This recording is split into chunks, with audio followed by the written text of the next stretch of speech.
2024 সালে লোকসভা ভোটে নির্ঘণ্ট প্রকাশ করল নির্বাচন কমিশন। 2019 সালের মতো এবছরও বাংলায় 7 দফায় লোকসভা নির্বাচন হবে। শনিবার ঘোষণা করল নির্বাচন কমিশন। ভোট গ্রহণ শুরু হবে 19 এপ্রিল। এই আবহে উত্তর থেকে দক্ষিণ সর্বত্র প্রত্যেকটি রাজনৈতিক দলই তাদের প্রচারের কাজ শুরু করে দিয়েছে। 7 দফার ভোটের মধ্যে দার্জিলিংয়ে ভোট রয়েছে দ্বিতীয় দফায়। আর এদিকে 26 এপ্রিল ভোটও রয়েছে সেখানে। আর সেখানে একটি চমক রয়েছে। কি সেই চমক জানেন? এবারে দার্জিলিং লোকসভা আসনে বিজেপি প্রার্থীর বিরুদ্ধেই লড়াই করবেন বিজেপির বিধায়ক। কি শুনে নিশ্চয়ই চমকে গেলেন? তবে এটাই সত্যি। দার্জিলিং লোকসভা কেন্দ্রের বিজেপি প্রার্থী নিয়ে দলের মধ্যে অন্তর্দ্বন্দ্বের জেরে এই ঘটনা বলে জানা গিয়েছে। আর এই জায়গায় তৃণমূল যে ছক্কা হাঁকাতে চাইবে তার বলার অপেক্ষা রাখে না। লোকসভা ভোটের দিনক্ষণ ঘোষণার পর থেকেই প্রতিটি রাজনৈতিক দলই জোর কদমে নিজেদের প্রচার শুরু করে দিয়েছে। সঙ্গে দল ভাঙানোর খেলাও দেখা গেছে রীতিমতো। তারই মধ্যে অন্যতম গুরুত্বপূর্ণ লোকসভা কেন্দ্র হলো দার্জিলিং। আর এই দার্জিলিং লোকসভা কেন্দ্রের বিজেপি প্রার্থী নিয়ে দলের মধ্যে অন্তর্দ্বন্দ্ব শুরু হয়েছে। দার্জিলিং লোকসভা কেন্দ্রে বিজেপি প্রার্থীর বিরুদ্ধে নির্দল প্রার্থীর হয়ে লড়তে পারেন দার্জিলিংয়ের বিজেপি বিধায়ক নিরাজ তামাং জিম্বা। বিধায়কের এই মন্তব্যের পরে দলের অন্দরে শুরু হয়েছে রাজনৈতিক চাপানোতর।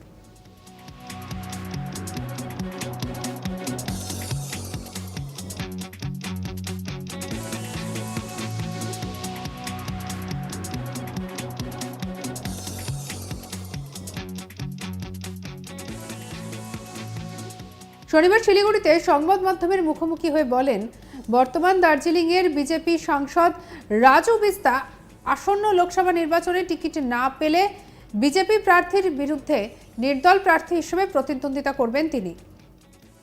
আর এটা নিয়ে বিজেপি বিধায়ক নিরাজ তামাং জিম্বা কি বলেছেন শুনব।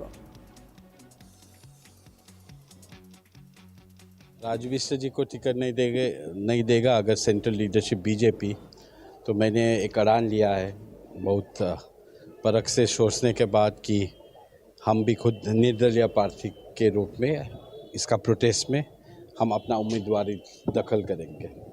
तो अभी भूमिपुत्र के नाम से बहुत लोग, विधायक लोग भी और बहुत लोग बोल रहे हैं कि राजू बिस्तर को टिकट दिया जाएगा तो वो खड़ा होगा। लेकिन राजू बिस्तर जी ऐसा व्यक्ति है जिन्होंने हमारा गोरखालैंड और गोरखाओं का मुद्दा को सड़क से संसद तक बहुत प्रयास उन्होंने किया है। और ये राजनीति छोड़ के भी अपना सांसद होने के नाते उन्होंने जो कोविड के टाइम में, महामारी के टाइम में किया और उसके बाद में जो ह्यूमैनिटेरियन काम किया वो बहुत सराहनीय है। और राजू बिस्तर एक ऐसा आदमी है जिसने एक तालमेल बना के रखा समतल और पहाड़ का और गोरखाओं का मुद्दा को लेके दिल्ली तक, और विकास कार्य भी उन्होंने बहुत लाइजनिंग करके दिल्ली के साथ बहुत कार्य हुआ उत्तर बंगाल में ही।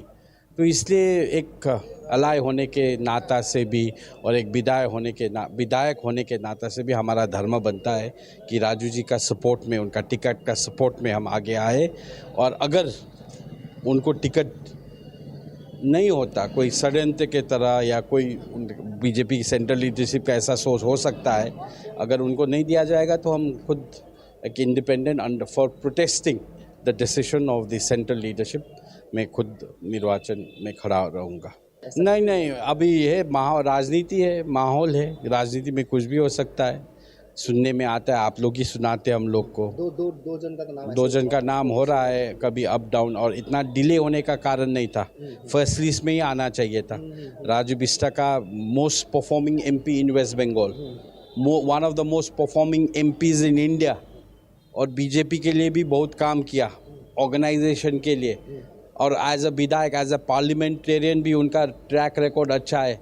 इंडिपेंडेंट एजेंसी का काम है और सबका चाहना है राजू बिस्तर, समतल का, तराई का, सबका, पहाड़ का एक अच्छा रिलेशन उन्होंने बना के रखा है, तार जोड़ के रखा है। दिल्ली में भी बहुत काम किया है, वो नहीं दे सका, दिल्ली डिलीवर नहीं कर सका तो राजू जी का दोष नहीं। बीजेपी का तो एक वेव है, लेकिन उसका अननेसेसरी एडवांटेज बीजेपी लीडरशिप को नहीं लेना चाहिए। कैंडिडेट थोपना नहीं चाहिए। आप पीपीएस नहीं कर पाए, ठीक है, हम समझ लिया, कुछ राजनीतिक बाध्यता हो सकता है। आप 11 जात गोष्ठी को मान्यता नहीं दे सके, वो भी हमने समझ लिया कि ठीक है, कोई टेक्निकल इशू हो सकता है, लेकिन हमारा चॉइस का, हमारा जनता का चॉइस का अगर आप कैंडिडेट नहीं देंगे तो ये गोरखा के ऊपर एक इनजस्टिस होगा। जो गोरखा का हित के लिए बोल रहा है, जो सदन पे हमेशा गोरखाओं का समस्या का समाधान के लिए गुहार कर रहा है, बोल रहा है, लाइजोनिंग कर रहा है, उसको आप टिकट नहीं देके कोई दूसरा को पिक एंड चूज करके अगर राजनीति करोगे तो ये दुर्भाग्य है। इसका प्रोटेस्ट में हम खड़ा होंगे। भूमिपुत्र देश में, India is a democratic sovereign. नहीं, भूमिपुत्र वो भी भूमिपुत्र नहीं है, वो पाकशों का कहाँ है? कशोंग में उसका नाम दिखा दे तो उसका वोटर कार्ड कहाँ का है, कहाँ से आया? वो आप उठा के लेके राजू जी लाया। हम लोग विरोध किया था पहले, वो उठा के कहाँ से लेके आया और कशोंग से वो जीत गया। उस समय भूमिपुत्र का उसको याद नहीं आया, वही तो बोल रहा था राजू बिस्टा कर्मपुत्र है। वो 19 में उन्होंने राजू बिस्टा का बढ़ चढ़ के उन्होंने प्रचार प्रसार किया, और राजू बिस्टा कर्मपुत्र है। हमको भूमिपुत्र का बहुत एक्सपीरियंस हम कर चुके हैं, और भूमिपुत्र कोई ऐसा फलदायक कुछ नहीं हुआ। इंडिया में इलेक्शन कमीशन का रूल्स है, रेगुलेशन है, कॉन्स्टिट्यूशनल प्रियोरिटी है, वो कोई भी कहीं से भी खड़ा हो सकता है, वो भी खड़ा हो सकता है, हम भी खड़ा। वो राजू बिस्टा का विरोध में होगा, हम राजू बिस्टा का सपोर्ट में, अगर टिकट नहीं मिलेगा तो। ইতিমধ্যে রাজু বিস্তাকে প্রার্থী করার দাবিতে বিজেপির সর্বভারতীয় সভাপতি জেপি নাড্ডাকে চিঠি পাঠিয়েছে। আর এর আগে কার্শিয়াংয়ের বিজেপি বিধায়ক বিষ্ণুপ্রসাদ শর্মার ভূমিপুত্র ইস্যুতে মন্তব্য করে নিজের নির্দল প্রার্থী হবার হুমকি দিয়েছিলেন। এবার সেই পথেই কার্যত হাঁটতে চলেছেন দলের আরও এক বিধায়ক নিরাজ তামাং জিম্বা। অন্যদিকে প্রধানমন্ত্রী নরেন্দ্র মোদী বাংলা সফরে এসে 42টি আসনে 42টিতেই বিজেপিকে জেতানোর ডাক দিয়েছেন।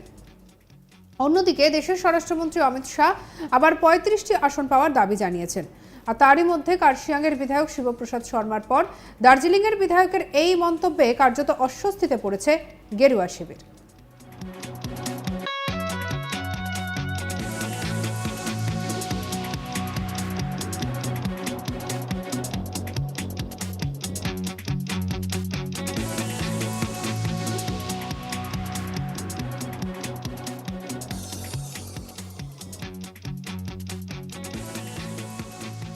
2024 সালের লোকসভা ভোটের নির্ঘণ্ট প্রকাশ করল নির্বাচন কমিশন। 2019 সালের মতো এবছরও বাংলায় 7 দফায় লোকসভা নির্বাচন হবে। শনিবার ঘোষণা করল নির্বাচন কমিশন। ভোট গ্রহণ শুরু হবে 19 এপ্রিল। আর এই আবহে উত্তর থেকে দক্ষিণ সর্বত্র প্রত্যেকটি রাজনৈতিক দলই তাদের প্রচারের কাজ শুরু করে দিয়েছে।